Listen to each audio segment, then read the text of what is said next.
오늘 우리 주신 하나님 말씀 누가복음 5장 12절 16절 지난주와 같습니다. 지난주와 같은 본문이고요. 다른 구절에서 하나님 주신 말씀 묵상하겠습니다. 함께 교독하도록 하겠습니다. 제가 먼저 12절 읽습니다. 예수께서 한 동네에 계실 때에 온 병에 나병 들린 사람이 있어 예수를 보고 엎드려 구하여 이르되 주여 원하시면 나를 깨끗하게 하실 수 있나이다 하니 예수께서 손을 내밀어 그에게 대시며 이르시되 내가 원하노니 깨끗함을 받으라 하신대 나병이 곧 떠나니라. 예수께서 그를 경고하시되 아무에게도 이르지 말고 가서 제사장에게 내 몸을 보이고 또 내가 깨끗하게 됨으로 인하여 모세가 명한 대로 예물을 드려 그들에게 입증하라 하셨더니 예수의 소문이 더욱 퍼지매 우리가 말씀도 듣고 자기 병도 고침을 받고자 하여 모여오되 함께 읽겠습니다. 예수는 물러가사 한적한 곳에서 기도하시니라. 아멘. 아멘. 한적한 곳이라는 구절 같고요. 오늘 함께 말씀 묵상하도록 하겠습니다. 지난 열흘간 여름 성경학교가 하나님의 넘치는 은혜 가운데 아주 잘 또 성공적으로 이런 제 입으로 얘기하기 그렇지만 성황리에 마무리되었습니다. 물심양면으로 섬겨주신 모든 분들께 이 자리를 빌어서 깊이 감사를 드립니다. 매일 오전 8시 30분에 스텝 미팅으로 시작을 했습니다. 8시 반부터 이제 스텝 미팅을 시작하는데 그때부터 하루 일과가 무척이나 바빴습니다. 미팅 후에는 이제 도착하는 어린이들을 이렇게 맞이하고요. 그 다음에 이렇게 좀 캐주얼하게 친교를 나눕니다. 그 후에 이곳 9시 20분에 이곳 예배당에 다 올라옵니다. 그래서 오전 예배를 드렸습니다. 그날의 성경 메시지에 따른 그 몸풀기 활동이 있어요. 물건을 갖고 하는 오프닝 활동이 있고 그 다음에 춤을 추며 또 찬양을 한 후에 그 다음에 그날의 말씀을 이렇게 듣습니다. 그렇게 한 30분 정도 예배 드린 후에 9시 50분이 되면 각자의 그 그룹별로 흩어져 가지고요. 그 스테이션, 그러니까 교실별로 활동을 합니다. 교실이 4개가 있었는데 하나는 크래프트, 그러니까 공작 교실이라고 해야 되나요?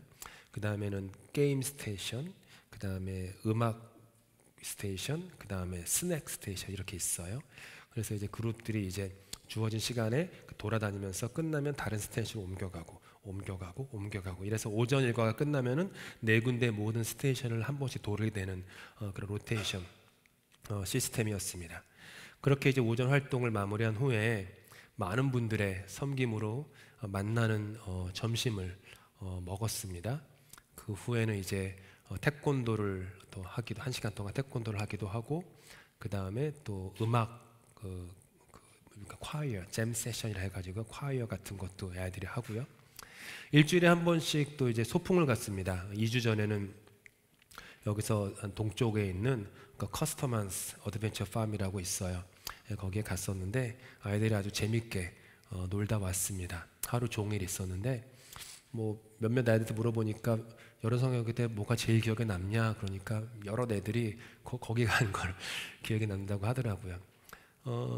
그 중에서 뭐가 제일 기억에 남니 그러니까 거기가 이제 농장 아닙니까? 그래서 큰 이제 그 원두막 같은 곳에 그 옥수수를 그냥 잔뜩 쌓아뒀어요.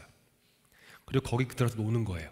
그러니까 그러니까 모래로 막 덮는 것처럼 옥수수. 그래서 지금도 제 아내가 빨래할 때 저희 아들과 딸의 옷에서 옥수수가 나옵니다.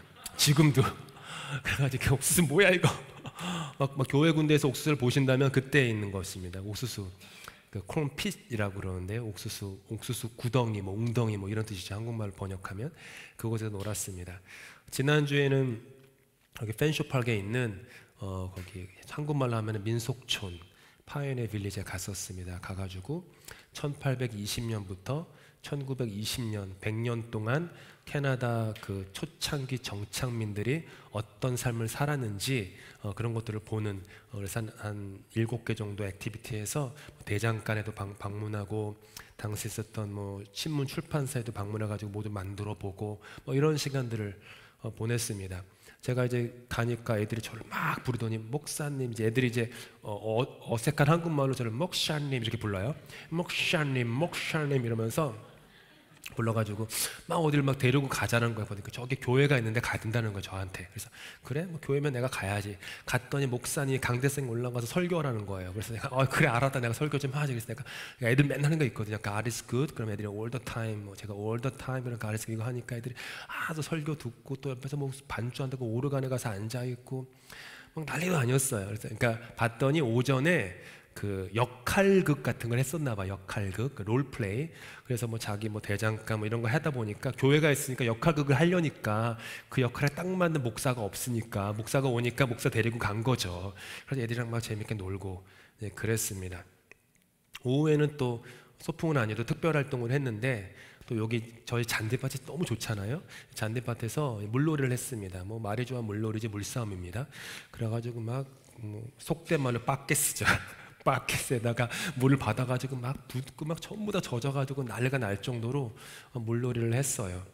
그렇게 했고 또 한 번은 걸어서 요 앞에 수영장에도 또 다녀오고 또 한 번은 영화도 보고 한 번은 이렇게 애들 활동하는데 아내랑 저기 평상에 잔디밭 평상에 앉아가지고 이런저런 생각하다가 내년에는 애들 텐트 갖고 오라고 해가지고 여기다 텐트 치고 한번 하면 저기 잠은 못 자겠다. 샤워를 못 하니까 잠은 못 잘 텐데 한번 뭐 하면 어떨까? 이런 생각도 하고 그랬습니다. 상당히 많은 에너지가 요구됩니다. 자녀들 길러봐서 아시지만 저도 제 자녀들을 참 사랑합니다. 너무너무 사랑하지만 얘들과 함께 하루 종일 시간 보내는 데에는 이루 말할 수 없는 에너지가.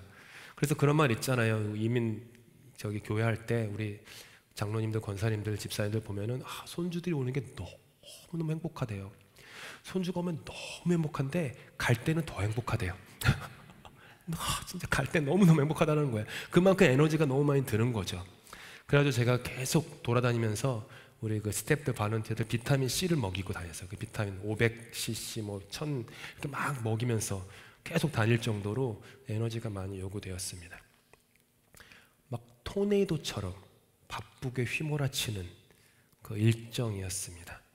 그 가운데 한적한 시간을 가지기란 무척이나 어려웠습니다. 그래도 또 제가 습관을 쫓아 아침에 딱 교회 오게 되면 제 왼편에 작은 십자가, 그리고 십자가 앞에 놓인 보실지 모르지만 시편 말씀을 제가 펴놨거든요. 매일 여기 교회 오자마자 무릎 꿇고 시편 말씀을 읽습니다. 이렇게 제 어렸을 때 주일학교 다니던 성경이 오른쪽에서 왼쪽으로 읽는 성경, 그리고 위에서 아래로 읽는 성경이었잖아요. 기억하시겠지만. 그리고 당시에는 컴퓨터 기술이 없어가지고 줄을 맞추려고 군데군데 갑자기 작아지는 글씨들이 있어요. 뜬금없이 막 그런 게 있어요. 막 그런 거, 이게 딱 그 성경이거든요. 그렇게 읽으면서 시편을 갖고 이렇게 기도를 늘 매일 오전에 합니다. 그러면 마치 그것이 저한테 생수와 같은 그런 시간이에요. 오전 미팅을 마친 다음에는 이제 한적한 제 사무실로 올라가서 말씀 묵상을 합니다. 요즘은 소선지서를 묵상하고 있는데 이렇게 소선지서 말씀을 한 장씩 쭉 읽고, 한 번 읽고, 두 번 읽고, 세 번 읽은 다음에 제 마음에 울리는 단어가 있어요.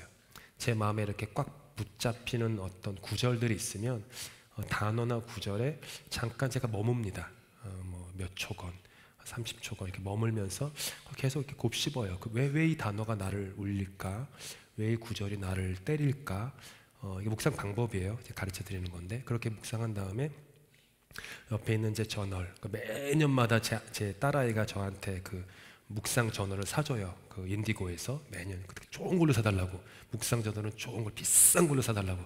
그래서 늘 제 생일마다 그 저널을 사주는데, 그걸 딱 해서 이제 전에 있던 교회 또 김민기 목사님이 저한테 그 만년필을 선물해 준 적이 있어요. 15년 전인가? 그거를 지금도 써요. 그래서 김 목사님이 되게 좋아하셔. 제가 그 만년필 쓴다고 하시면 그 워터만이라고, 만년필 써보셨나요?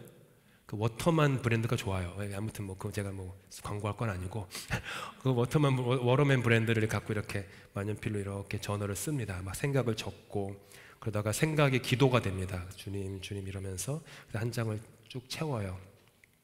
그러고 난 다음에 이제 기도를 마치죠. 그렇게 하는 그 시간이 매일매일 하는 그런 시간들이 굉장히 저에게 에너지를 주는 그런 소중한 시간입니다. 분주함 속에 하나님과 단둘이 있는 그런 한적함, 그것은 삶에 매우 큰 힘이 됩니다. 오늘 본문에 나오는 예수님을 자세히 보시면 말할 수 없이 분주하십니다. 너무 바쁘세요. 읽으면서 눈치는 못 채셨겠지만 지금 본문 말고 그 전 본문에 보면 잠도 못 주무시고 계속해서 새벽까지 그 사역이 있어요. 예수님이 너무 바빠요. 갈릴리의 한 오촌에서 베드로와 요한과 야고보를 제자로 부르시고 그 다음에 계속해서 이 동네 저 동네 저 동네 이 동네 다니시면서 바쁜 일정을 소화하고 계세요. 한 동네에 계실 때에는 온몸에 나병 들린 사람이 자기 앞에 와서 자기 앞에 있는 온갖 장애물들 뚫고 와서 예수님 앞에 제발 저를 고쳐달라고 간절히 호소했습니다. 지난주에 묵상했습니다. 누군가가 이처럼 우리에게 간절한 요구를 한다는 것은요, 우리 마음을 무겁게 합니다. 그리고 우리의 마음을 매우 부담스럽게 합니다. 그리고 분주하게 합니다. 뭐라도 해야 될 것 같아요. 계속해서. 엎친 데 덮친 격으로 예수님에 대한 소문이 갈릴리 호수를 둘러싸고 있는 약 200여 개의 마을들에 소문이 퍼져요. 예수라는 나사렛 출신의 사람이 있는데 그 사람에게 가면은 병이 고침 받는다더라. 그러니까 200여 개의 마을 사람들이 다 그분을 찾으려고 쫓아다니는 거예요. 병 고쳐달라고. 그런 하루, 많은 사람들의 요구가 담긴 쓰나미 속에서 계셨습니다. 그런데 이런 분주함 속에서 예수님은 습관을 쫓아 한 가지를 선택하십니다. 그게 16절 말씀입니다. 함께 화면 보시면서 아직 하나, 위에 말씀만 읽을게요. 시작. 예수는 물러가사 헬라어로 쓰여진 원문을 가장 잘 번역한 성경은 개역개정이 아니라 공동번역입니다. 공동번역은 이렇게 되어 있어요. 그러나 예수께서는 때때로 한적한 곳으로 물러가셔서 기도를 드리셨다. 원문에 따르면 물러가다와 기도하다라는 이 두 단어가 모두 그 미완료 완곡 어법으로 쓰여 있어요. 이 뜻이 뭐냐 하면 기도를 위해서 사람들로부터 자신을 물러가게 하는 것이 예수님의 습관, 규칙, 관행이었다라는 뜻이에요. 그래서 공동번역은 때때로라는 단어를 일부러 넣은 거예요. 그래서 개역개정은 아쉽게도 그 단어가 들어가 있지 않죠. 예수님은 사람들에게 둘러싸이는 것이 귀찮아 가지고 물러나신 것이 아니었습니다. 예수님께서는 기도하시기 위해서 무리로부터 물러나셨다가 다시 나오셔서 말씀도 가르치고 병자도 고치는 사역을 계속해서 반복하셨던 거예요. 예수님의 삶에는 이와 같은 쓰나미 같은 분주함 속에 고요함이 자리 잡고 있었습니다. 예수님의 삶에는 많은 사람들의 요구의 홍수 속에서 물러감이 있으셨습니다. 사람들로부터 둘러싸임 속에 홀로 되심이 있었습니다. 그것이 예수님의 삶의 힘이었습니다. 예수님의 삶의 방향을 사람이 아니라 하나님께 맞추는 이정표요, 나침반이었습니다. 우리에게는 바쁘게 삶을 살아야 삶이 제대로 굴러가고 있다라고 하는 믿음 같은 것이 있습니다. 특별히 이민자들은 더 그렇습니다. 바쁨이 성공이라는 환상도 갖고 있습니다. 부모로서 내 자녀의 하루 일과를 아주 촘촘하게, 아주 빼곡히 채워주면 좋은 부모 노릇했다고 생각합니다. 내가 내 부모로부터 바쁜 이민 생활에서 나를 그렇게 돌보지 못한 부모에 대한 아쉬움이 있어서 내 자녀한테는 그러지 말아야지 해가지고 그 자녀를 계속해서 바쁜 스케줄로 채우는 2세, 3세들도 되게 많습니다. 그러면 뭔가 해준 것 같아요. 아니면 내 자녀가 다른 자녀에 비해서 뒤처지지 않는 것 같아요. 그런 거 있어요? 수년 전에 한국 방문했는데 저녁에 한국에는 밤문화가 있지 않습니까? 한국에는 밤문화와 방문화가 있어요. 이게 있는데 11시쯤인가 그 이제 처가댁 아래쪽에 이제 내려가니까 한 8차선 정도 되는 거리였는데 깜짝 놀랐어요. 한 500m 정도 되는 거리를 승용차들이 그냥 비상등 켜놓고 빼곡히 들어찬 거예요. 뭘까요? 11시 학원 끝나고 나오는 애들 데리러 온 부모들이에요. 와, 근데 그냥 보이지도 않을 정도로 줄이 많은 거예요. 서울도 아니고 경기도인데. 부모의 마음이 그런 게 있죠. 빼곡히 채우면 내 자녀 부모 노릇 하는 것 같다. 뭐 이런 거. 그런 게 있어요. 근데 마음속에 이런 불안감이 있는 거예요. 남들은 이것도 하고 저것도 시키는데 내가 이렇게 가만히 있어도 되나? 내 인생이, 내 아이가 혹 뒤처지는 건 아닐까? 이런 불안감. 그래서 이 불안에 대한 방어 장치로서 다시 삶을 바쁘게 굴립니다. 그런데 성경이 말하는 잘 사는 인생, 행복한 인생, 풍성한 인생은요, 그런 게 아닙니다. 성경이 말하는 풍성한 인생은 분주하고 바쁜 인생이 아니라, 그리고 속도에 대한 것이 아니라 방향에 대한 거예요. 흔히들 인생을 활시위를 떠난 화살에 비유합니다. 활시위를 떠난, 이렇게 활을 쏘세요. 여러분이 화살이에요. 그 화살의 목적은요, 빨리 나는 것이 아니라 관역을 맞추는 것입니다. 그게 화살의 목적이에요.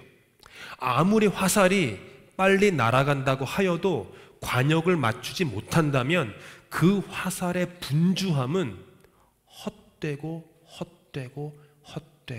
헛된 것입니다.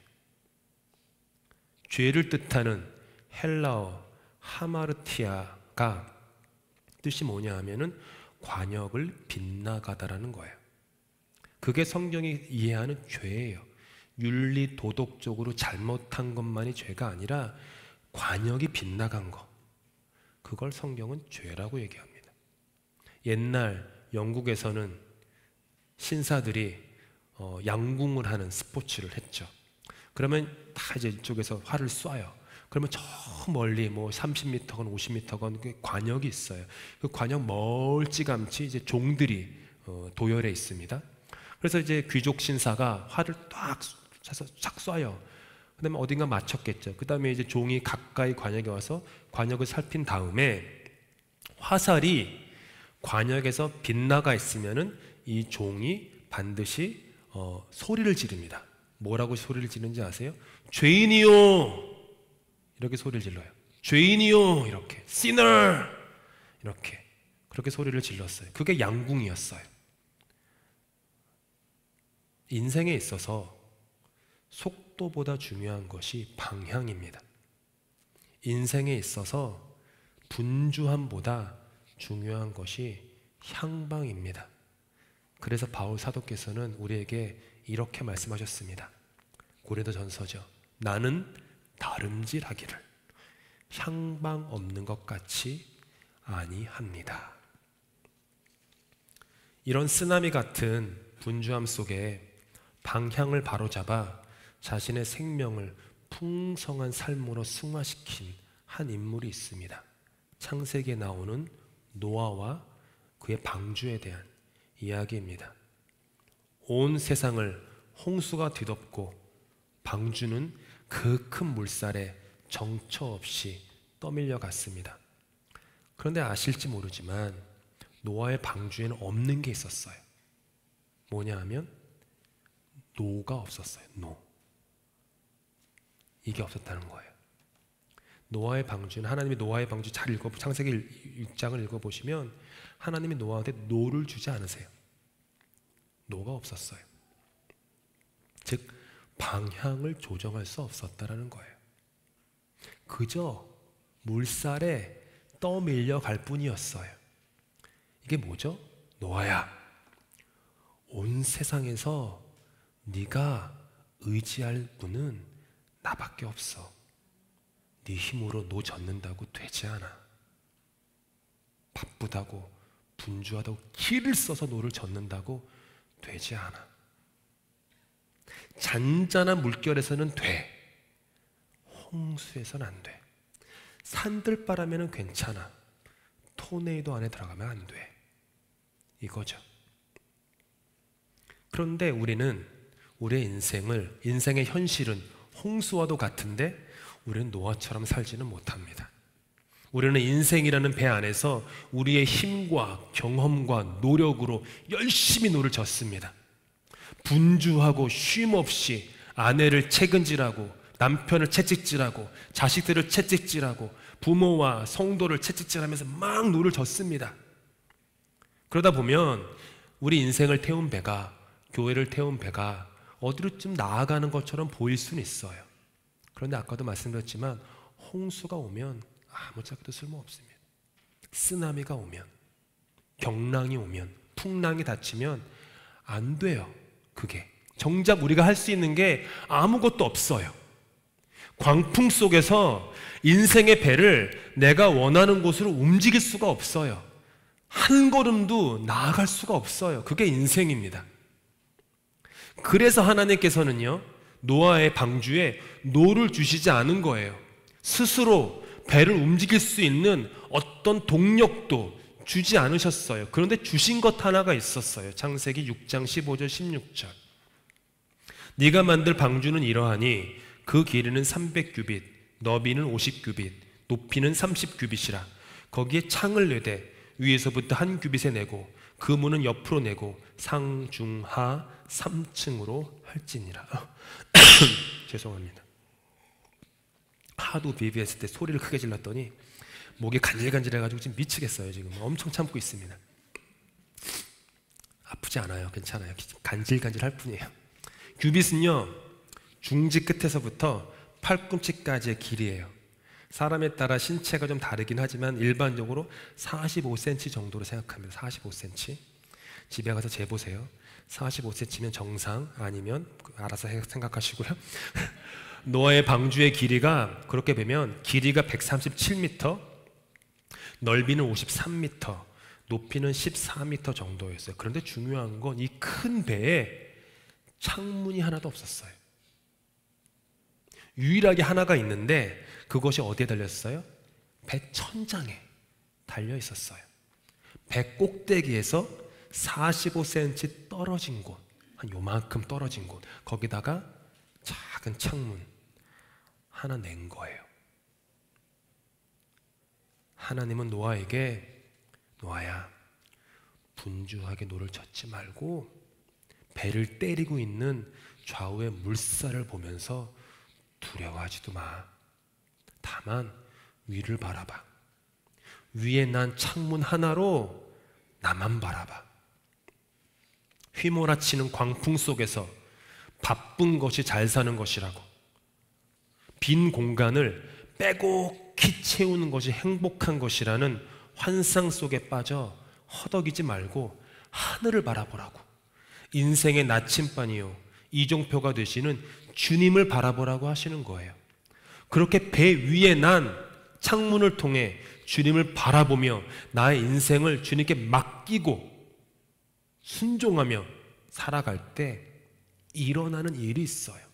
시편 말씀이에요. 저희가 평온함을 인하여 기뻐하는 중에 여호와께서 저희를 어디로요? 소원의 항구로 인도하시는도다. 여러분의 분주함이 아니라 하나님의 성실하심이 여러분을 소원의 항구로 인도하시는 것입니다. 절대로 잊으시면 안 돼요. 내가 열심히 노져서 소원의 항구 가서 내 꿈 이루었어? No, 아닙니다. 하나님의 성실하심이, 하나님의 신실하심이 저와 여러분을 소원의 항구로 인도하신 것입니다. 이처럼 인생의 풍랑 속에서 하나님을 바라보시는 것이 너무 중요해요. 풍랑 만나보셨습니까? 수해를 당해보신 적 있으십니까? 혹시 수해? 저는 당해봤어요. 저는 한 번, 제 아내는 2번. 2000년 월드컵 시작하기 전에 제가 중국 베이징 그 컨퍼런스가 있어가지고 다녀오는데 인천공항 딱 내려가지고 부모님께 전화를 하니까 동희야, 우리 집 망했다. 지난밤에 그 뭐죠, 한국말로 무슨 집중호우라고 하나요? 뭐 그거 와가지고 사업체를 다 말아먹었다. 그러니까 진짜로 쫄딱 망했어요. 그 비가 다들 그거 있잖아요. 천연재해는 자연재해는 보험 안 해주자는 거 있어요. 한국이 좀 그런 거, 자연재해 보험 안 해줘요. 다 망했어요. 그래가지고 망했구나. 우리 집 망했구나. 인천대교를 지나가면서 그래 망했구나. 나 다시 휴학했거든요. 그때 학비를 좀 마련하려고 휴학했는데 토론토 대학교 대학원 다시 들어와야 되는데 학비 날라갔구나. 우리 생각하면서 딱 갔는데 뭐 처참한 환경이 제 앞에 펼쳐졌어요. 부모님의 그 사업터가 처참한 환경. 참 신기한 게 뭔지 아세요? 제 마음속에 진짜로 지금도 기억나는데 여기서 올라오는 찬양이 있었어요. 좋으신 하나님 God is so good. 진짜로 딱 그 광경을 보는데 God is so good all the time. 그게 확 떠올랐어요. 하나님 신실하시지. 하나님 좋으신 분이지. 하나님만 바라보면 인생의 풍랑과 경랑을 이겨낼 수 있는 겁니다. 수많은 사람들의 요구의 광풍 속에서 주님은 한적한 곳으로 가셨습니다. 한적한 곳으로 물러가셔서 기도하시면서 하나님과 깊은 교제를 나누셨어요. 이 교제로 인해서 시험을 이길 수 있는 힘과 방향을 얻으셨습니다. 한적한 곳에서 하나님과 교제하는 것이 예수님의 삶의 원동력이었어요. 예수님께 그런 것이 삶의 원동력이라면 하물며 우리는 두말할 나이가 있겠습니까? 한적한 곳은 광야입니다. 사람이 없는 곳, 적막한 곳, 고요한 시간과 공간입니다. 그곳에서 우리는 그동안 불안함 때문에 분주하게 인생의 노를 저었던 수고를 잠시 내려놓고 마음의 깊은 곳을 들여다봅니다. 나의 마음을, 하나님의 마음을 천천히 응시하는 거예요. 내 인생에, 내 영혼의 배 위에 천정에 나 있는 창문을 통해서 하나님 한 분을 바라보는 겁니다. 그렇게 그분만 의지하며, 그분만 소망하며, 그분만 앙망하며 살아가는 법을 배웁니다. 내 인생을 이끄시는 분은 오직 하나님입니다 라는 것을 믿음으로 고백하게 돼요.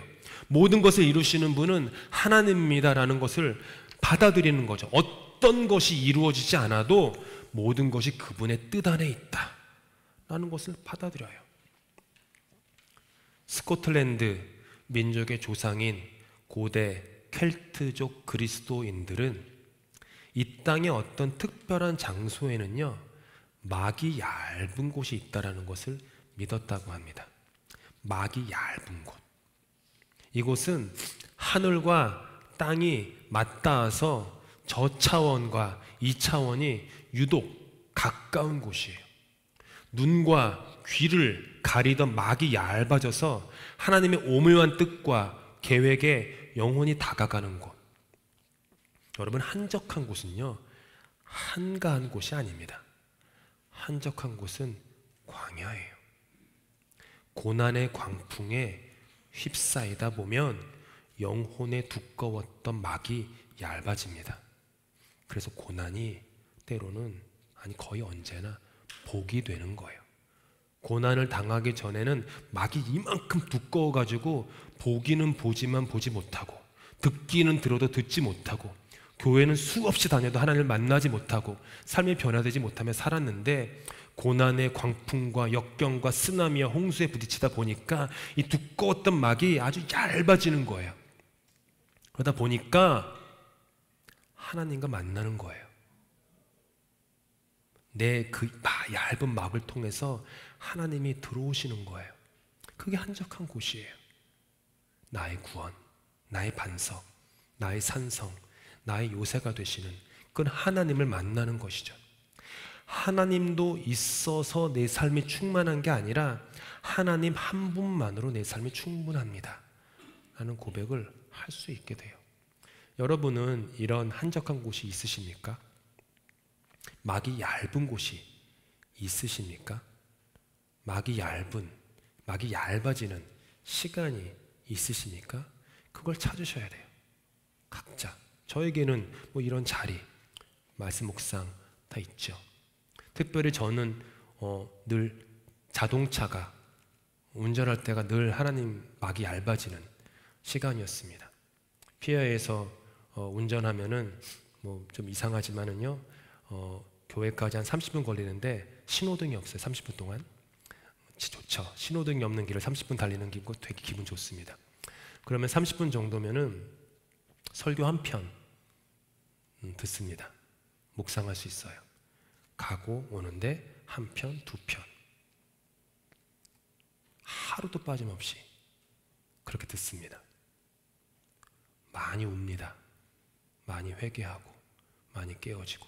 토론토에 살 때는 미시사가에 살았으니까 에베네셀 그 토론토 대학교 갈 때까지 뭐 교통이 좀 막히니까 뭐 4, 50분 걸려요. 어쨌든 1시간도 걸려요. 운전하고 가면. 그러면 또 설교 혹은 뭐 일반 강의 같은 거 꼭 듣습니다. 그러면 저기 물로 크리스티 지나가거나 하면은 눈물이 흘러요. 하나님 늘 운전할 때마다 막이 얇은 곳, 막이 얇은 곳. 늘 그렇습니다. 저는 다 여러분이 그러리라는 건 아니에요. 사람마다 그게 있어요. 여러분의 막이 얇은 곳을 찾으셔야 합니다. 제가 기도하는 것은 이 예배의 자리 있잖아요. 이 예배의 자리가 저와 여러분에게 한적한 곳, 광야, 막이 얇은 곳이면 좋겠어요. 이 예배의 자리에 나온 우리 모두의 영혼의 천장 위에 각자의 작은 창문 하나가 있어. 그것을 통해 하나님을 보실 수 있으면 좋겠어요.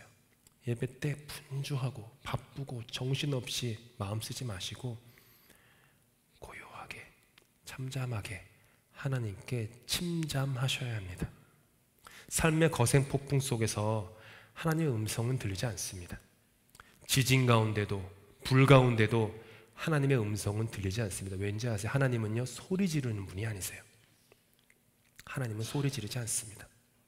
하나님은 요구와 불안과 걱정, 근심에서 물러나서 한적한 곳에 있는 우리에게 부드럽고 고요한 속삭임으로 세미한 음성으로 다가오세요.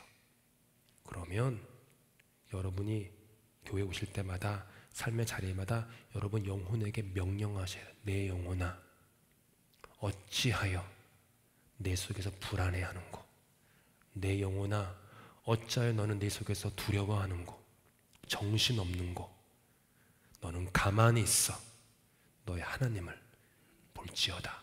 영혼에게 명령하셔야 돼요. 잠잠하자, 잠잠하자, 고요하자.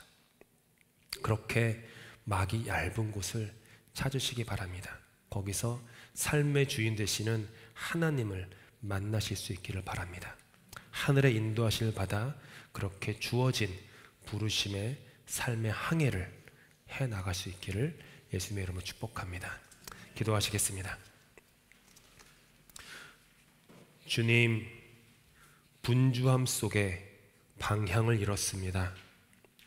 경랑 속에 정신도 잃었습니다.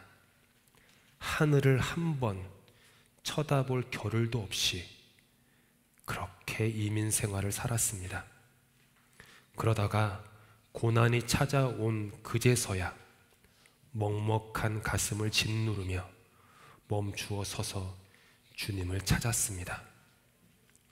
소용돌이치는 광풍 속에서 한적한 곳으로 물러가셔서 기도하셨던 예수님의 삶을 배우게 하소서.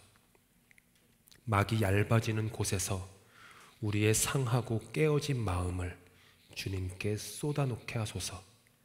그리고 세상이 줄 수 없는 평안과 기쁨과 소망의 물결이 우리의 영혼에 흘러 들어오게 하시옵소서. 예수 그리스도 이름으로 기도합니다.